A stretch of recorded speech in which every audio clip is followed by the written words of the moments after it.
Good evening, everyone, and thank you for coming to the soccer club meeting.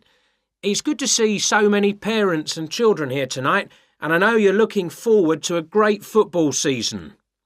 Now, I'd like to take a few minutes to tell you about some changes to the soccer club for the coming season. Now, this season, we'll be playing all our matches for both the junior and senior competitions at Kings Park, instead of Royal Park, which was used last season. Now, for meetings, we're going to use the clubhouse in Kings Park, and the next meeting will be held in the clubhouse on the 2nd of July. As usual, we hope to begin the season with a picnic next Saturday at the clubhouse. Please try and come to the picnic, as it's always good fun. At the last week of the season, we usually have a dinner and presentation of prizes to the players, and more information about this will be given to you later in the season. This season, we have more teams than ever. We hope to have 10 teams instead of 5 in the junior competition, and they will play on Saturday mornings beginning at 8:30 a.m. Training sessions will be held in Kings Park on Wednesday afternoons for the juniors, and they will be wearing red shirts again this year. In the senior competition, there will be 4 teams, same as last year, and their games will be played on Saturday afternoons starting at 2:30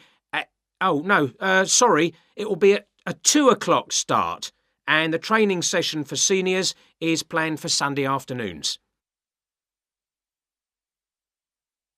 Now, I'd like to introduce you to the new committee for the soccer club for this season. Firstly, let me welcome Robert Young, the new president, who will manage the meetings for the next 2 years. Robert's son has been playing football with the club for over 5 years now, and many thanks to Robert for taking on the job of president. Next, we have Gina Costello. She's the treasurer, and she'll collect the fees from you for the season. Please try and give Gina your fees as early as possible in the season, as the club needs the money to buy some new equipment. Then there's David West, who's volunteered to be the club secretary, and one of the many jobs he'll have is to send out newsletters to you regularly. If you have any information that may be useful, please let David know so that it can be included in these newsletters. Also, I'd like to introduce you to Jason Dokic, who is the head coach. For all the new members here tonight, this is the 3rd year that Jason has been with us as head coach, and we're very lucky to have such an experienced coach and former player at our club. He will continue to supervise the teams at training sessions and on match days. Now, before we finish and have some refreshments, does anyone have any questions they'd like to ask the new committee? Exercise 7. Right, Jason and Karen. Now, I asked you to look at the case study for Box Telecom as part of your exam assessment. It's interesting because they're in the middle of problems at the moment, and I want you to track how they deal with them. Let's start with you, Karen. Having read through the case study, can you just summarise what the problems were that Box Telecom had to take on board? Well, of course, what first came to their attention was that despite a new advertising campaign, they were suffering from falling sales, and this is something that had many causes. On top of that immediate problem, what had also happened over the last 2 years was that although they had invested in an expansion plan, they had to face up to increased competition. And before they had a chance to get to grips with the effects of that, they were stalled by a strike. And it was just when they were thinking about making a colossal investment in new machinery for their plants. So they were really in trouble. Yes, I think that's fair. And Jason, now you contacted the company, didn't you? What did the company define as the reasons for these problems? Well, I think they've hit on the right things. It would be easy to say they had invested too heavily or at the wrong time, but in fact the signs were good, and what they were set back by was high interest rates. At the same time, their longer-term problems, which were affecting their market share, were eventually credited to poor training. And having looked at the details in their last report, I think that's right. So, on to the larger issues then. Karen, what do you think the company will do? Well, obviously they have the choice of accepting the very favourable terms that another company, KMG plc, have given them to buy them out. That would mean creating a new company with a new image. Or they could decide on a bolder move and offer some new shares if they wanted. But I think they're much more cautious than that and expect they will start trying to find individuals who'd be prepared to back them with some of the capital they need. Well, you mustn't always assume that dramatic problems require dramatic solutions. Sometimes there's a simple fix, such as changing the guy at the top. If they truly are cautious, then I suspect they will seek to shut down some of their shops. But a more ambitious approach, and one which I think would have more chance of success, would be to alter how they're running things, the management layers and the processes. So, in your analysis, try to think of all the options. Jason? Yes, it's interesting because I found it a really useful company to study. Its problems cross all types of industries, and it's lucky it's so big. A smaller or even medium-sized company would have gone under by now. Ah, well, in fact, what I want you two to do is to go away when we've finished our discussion today and write a report. We've looked in general at the telecommunications market in the UK over the last few sessions, and I want you to take Box Telecom as an example and suggest some ways in which they might overcome their problems and outline the reasons why you think as you do. But try and keep it intrinsic to the company rather than dragging in other examples. Is that okay, Karen?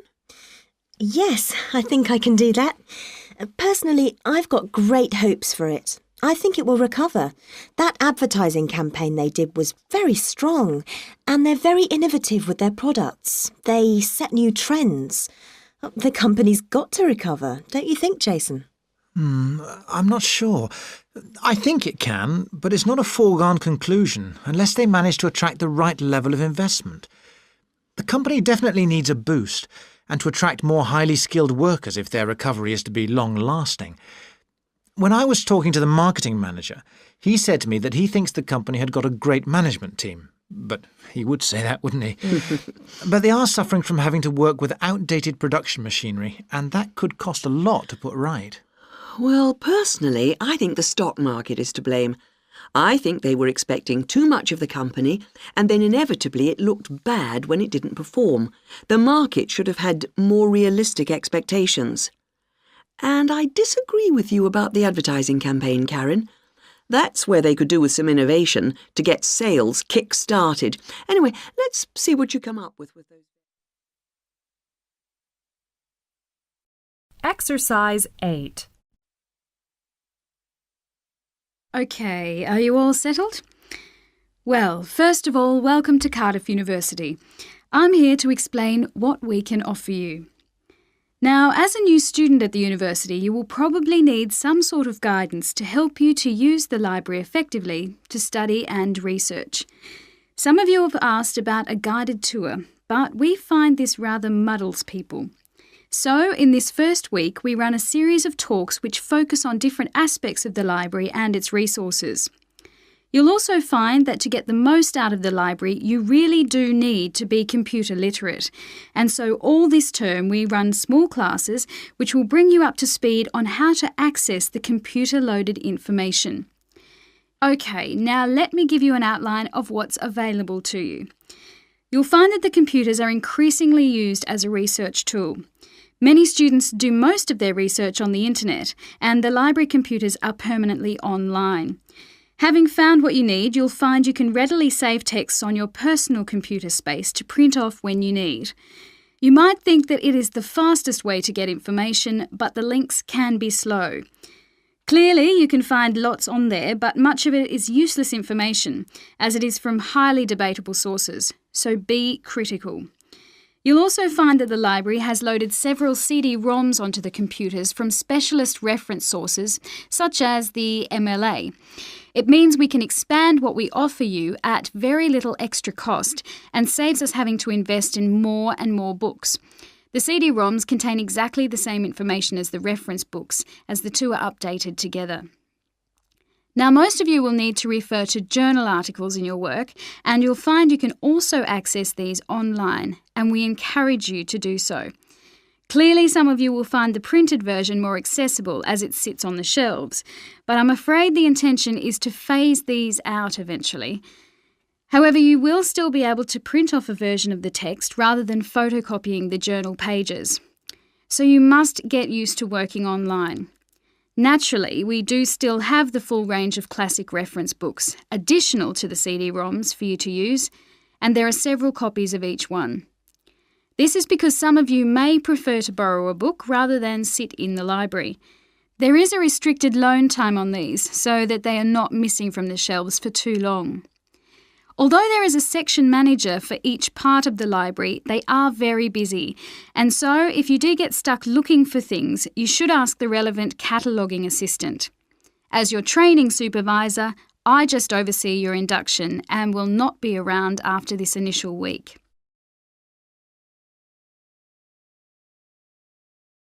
Some of you may be interested to know that the library is offering specialised training sessions on writing a dissertation. Obviously, this is not relevant to those of you who are undergraduates, it is just for postgraduates. Your department will discuss the planning stage of the dissertation, i.e. what you're going to do with you, and we will focus on the structure of it. However, the training will also include some time on the computers. I realise most of you know how to organise files, but we can show you the different ways to run data programs. Your tutors will tell you at the outset how to set out the chapters they require, but you will need to ask them how they would like you to organise the bibliography, because it varies depending on your subject area. When you've got something together, the trainer here will look through the draft version for you to see if it's okay. And one final point, for those of you who have registered from abroad, we can offer individual sessions on dissertations if you feel you need them. If you require language lessons, then they are available from the International Centre next to the Law Department. Exercise 9. Good afternoon, Dreamtime Travel. How can I help you? Oh, hello. I'm interested in the holidays you offer along the coast near here. Yes, we operate several tours up the coast. Where in particular did you want to go? Well, I like the sound of the holiday that mentioned whales. Was it whale watching? Oh, that's our Whale Watch experience. It's very popular, and it's based in a lovely little town with nice beaches. Oh, right. And how long does it last? It's 2 days. That includes 4 hours travel time each way from here. Good. I don't want to be away any longer than that. So, is that by coach? Actually, it's by minibus. We like to keep those tours small and personal, so we don't take a whole coachload of people. In fact, we only take up to 15 people on this tour, although we do run it with just 12 or 13. Oh, right. So, do you run these tours often? Well, it depends on the time of year. Of course, in peak times, like the summer holidays, we do them every weekend, but at the moment, it's usually once a month at most. And when is the next one going? Let me see.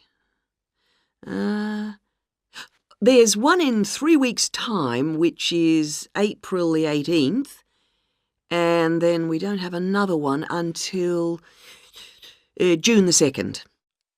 All right. And is April a good time to go? Pretty good, though the really good time is later in the year. I have to say, though, that the whale sighting is only one of the many things offered. Really? Yes, the hotel itself where you stay has great facilities. It's called the Palisades. The Paris what? No, it's actually the Palisades. Palllisades. It's right on the main beach there. Oh, I see. All of the rooms have nice views, and the food is really good there too. Oh, right. And what about the other things, that are included in the price? Oh, there are lots of things. If you don't want to do the whale watch cruise, your guide will take anyone who is interested either on a bushwalk through the national park near the hotel, and there's no extra charge for that, or on a fishing trip. That's an extra $12, I think. And there's also a reptile park in town. That costs more or less the same. No, I think I'd prefer whales to snakes. Yeah. And if you just want to relax, you're free to sit by the hotel pool or go down the beach. Oh, and they also have tennis courts at the hotel, but you have to pay for those by the hour. But there are table tennis tables downstairs, and they're part of the accommodation package. Just speak to your guide. Well, that sounds good. So how much is the basic tour price? At this time of year, it's usually around $300, but let me check. It's actually $280. And the next tour, are there any places on that one? How many people is it for? There are 2 of us. Yes, that should be fine. Can I just mention that we require all bookings to be made at least 14 days before you travel to avoid cancellations of tours? And if you cancel within 7 days of departure, you will have to pay 50% of your total booking. OK. And you also need to pay a 20% deposit at the time of booking. Can I pay that by credit card? Yes, you can. All right, what I'll do is I'll talk to my partner and get back to you. Fine. So I'll make a provisional booking, shall I? 2 for the whale watch experience. Let me issue you with a customer reference number for when you call back. Do you have a pen? Yes. OK. It's 39745T. That's T for Tango. When you call back, ask to speak to the tour manager. That's me, Tracy. Fine, I will. Exercise 10. Hello and welcome to today's Buyer Beware program, where we give you some tips on how to spend your money wisely. Now, in today's show, we're looking at beds for children and babies. Let's start by looking at baby cots. That's for children of up to 3 years old. We tested 3 different cots, all in the budget price range, and as usual, we will feature the good points, the problems, and our verdict. The first cot we looked at was by BabySafe, and it had several good points to recommend it. Our testers liked the fact that it had 4 wheels, so it was easy to move around.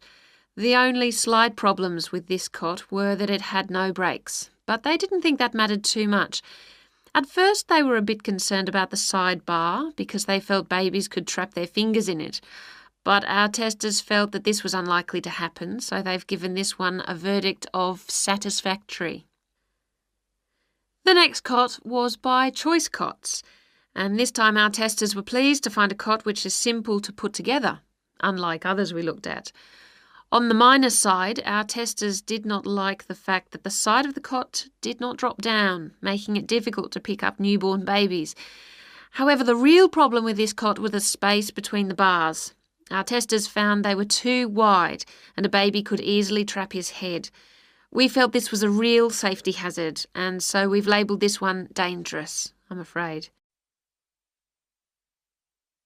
And finally, better news for the Mother's Choice cot. This cot was slightly different in that although the sidebar did not drop down, the base could be raised or lowered into 2 different positions, making it safe as well as convenient. The negatives for this one were quite minor. The only niggle everyone had was the fact that it has no wheels, and the only other problem anyone could find was that there were pictures, which were simply stuck on and so could easily become detached.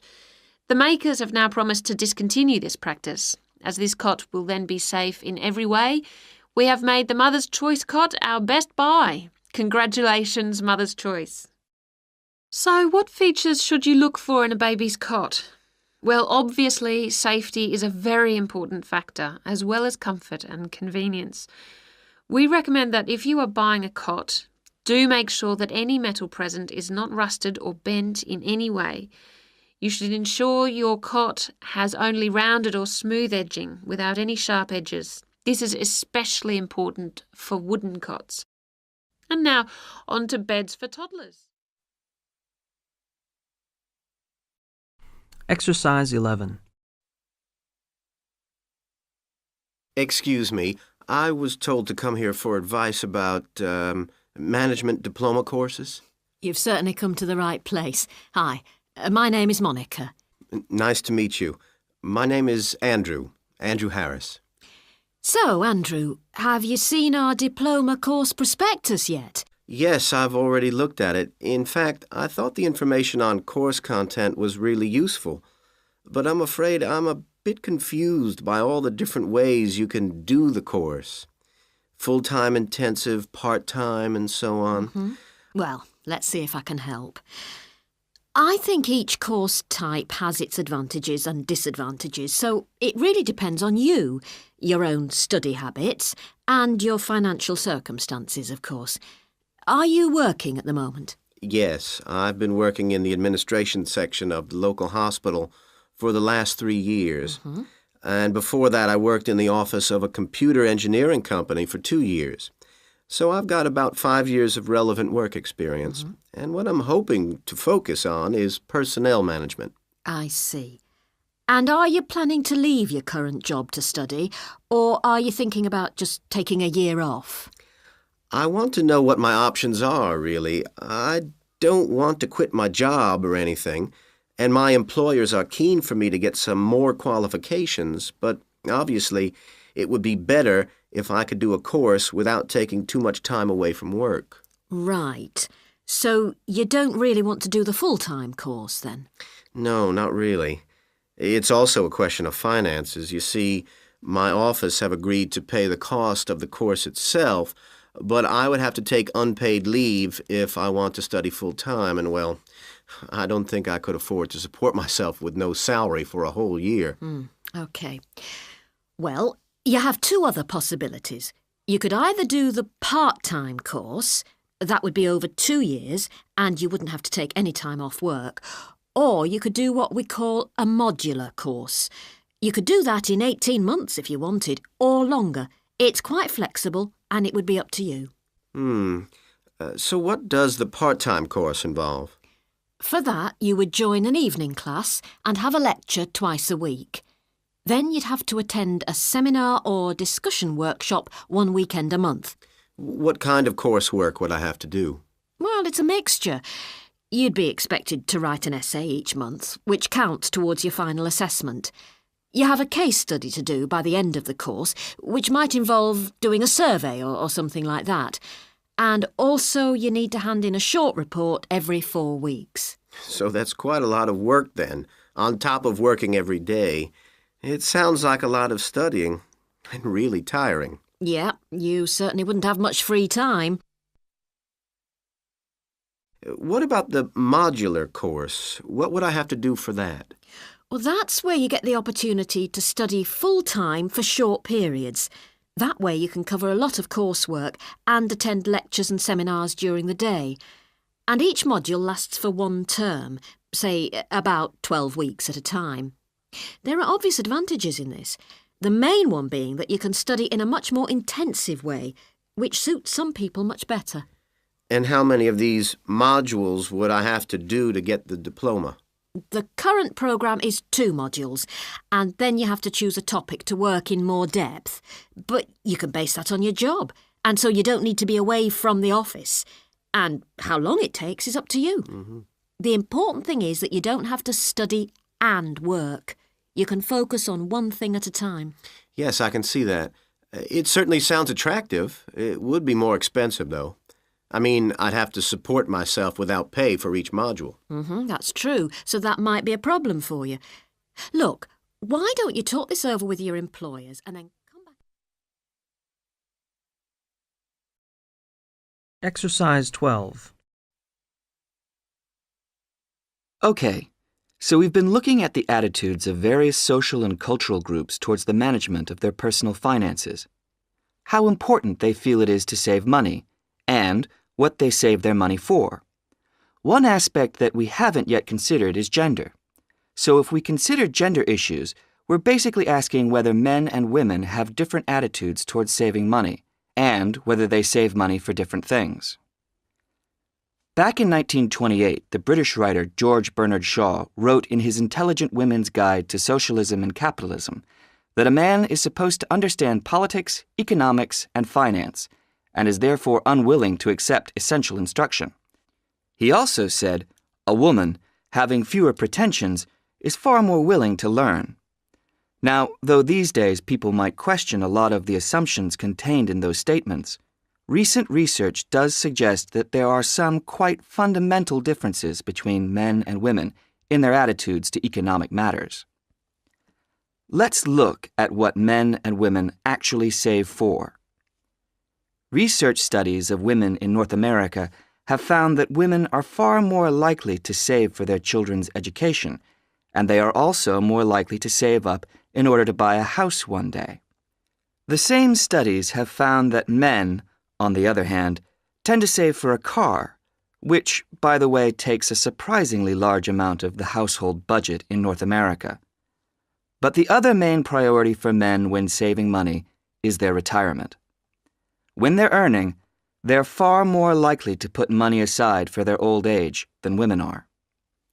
Now, this is rather disturbing because, in fact, the need for women to save for their old age is far greater than for men. Let's consider this for a moment.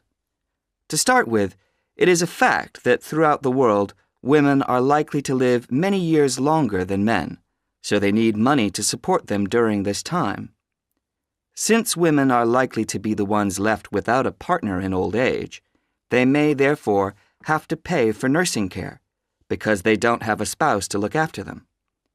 Furthermore, the high divorce rates in North America are creating a poverty cycle for women. It is the divorced women who will most often have to look after the children, and thus they need more money to look after not just themselves, but others.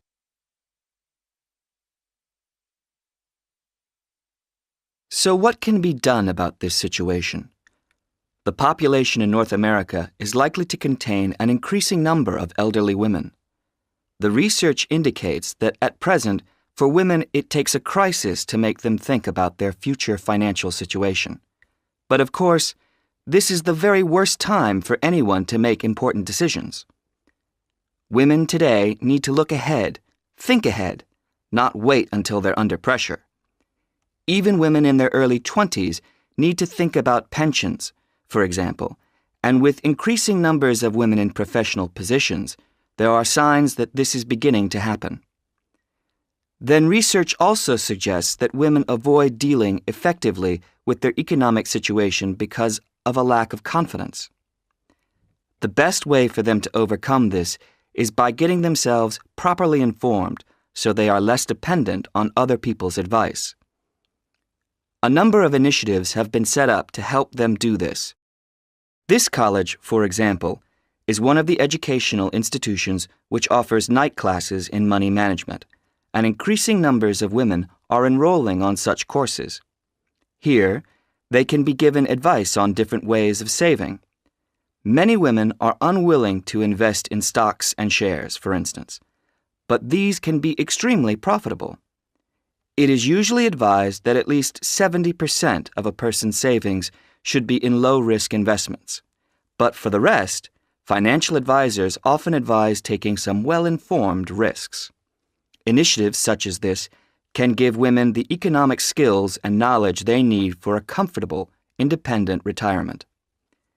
The increasing proportion of elderly women in the population is likely to have other economic consequences. Exercise 13. Good morning, North College Library. How can I help you? I was wondering if it was possible to join the library. Are you a student at North College? No, I'm not, but someone told me it was possible to join even if I wasn't. That's right, it is. Are you over 18? That's our minimum joining age. Yes, I am. That's no problem then. Could you tell me what I have to do to join? Well, you'll need to come into the library and fill out some forms. You'll also need to bring 2 passport photos with you. We also need 2 documents for ID, so a driving licence would be fine. I've got that. And what else? A credit card? No, it needs to have your address on it. Shall I bring a bank statement? Would that do? That'll be fine. Good. Does it cost anything to join? Well, it's free for students here, but otherwise it's £125 per year, or £25 if you've got a current student card from another college. I was at Westerly College until last year, but now I've got a job at Jefferson Steel Factory. It's more expensive than I thought. My local library is free. But you'll find they don't have the range of reference books or facilities which we buy for our students. That's why you have to pay to be an external member. I see. How many books can I borrow? We allow 12 items borrowed at any one time if you're a student, and that includes CDs, DVDs and videos. However, it's only 8 items for members of the public. Fine. And how long can I have them for? Well, you can have both fiction and reference books for 4 weeks, which isn't bad, really. And what happens if I return them late? Like all libraries, there's a fine system in place. The minimum fine is £1.50, but it can be much higher for some items, up to £5 per week. We'll give you a booklet with all the details when you join. You can always renew items, if they're not required by anyone else, by telephoning or logging onto our website. What about the computers? Can I use them free of charge? For college students it's free, but for external members like yourself, the first hour is free, and then we make a nominal charge of £1 per hour thereafter. Do I have to book in advance for them? Oh yes, it's advisable. Most people tend to book 24 hours in advance, although sometimes you can get one with only 6 hours' notice. However, the earliest you can book a computer is 48 hours before you need it, and you can only book 1 hour at a time. If no one else has booked the computer out, then you may be able to have another hour if you want. We have a wide range of databases, so the computers are in great demand. I'm thinking of doing some writing, and I might need to access national newspapers. Do you have them on these databases? We do indeed. We've got all the big nationals, The Guardian and The Observer, The Independent, and The Times and Sunday Times. We've also got all the local papers and a wide selection of magazines. Excellent. I assume you have photocopying facilities? Of course. 5p a sheet for both A4 and A3 black and white copies, and 40p a sheet for colour. You can get a card from the counter here. It doesn't take coins. Okay. Oh, by the way, another thing I was wondering about was if you ran any writing classes through the library. We do, but you'll have to speak to John Grantingham about that. He's our resident author. He runs the creative writing classes. John Grant... could you spell that for me, please? Certainly. Grantingham.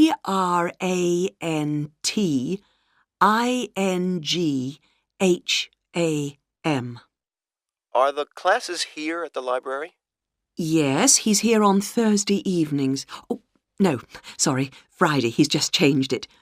You can contact him by emailing the library. Okay. Right.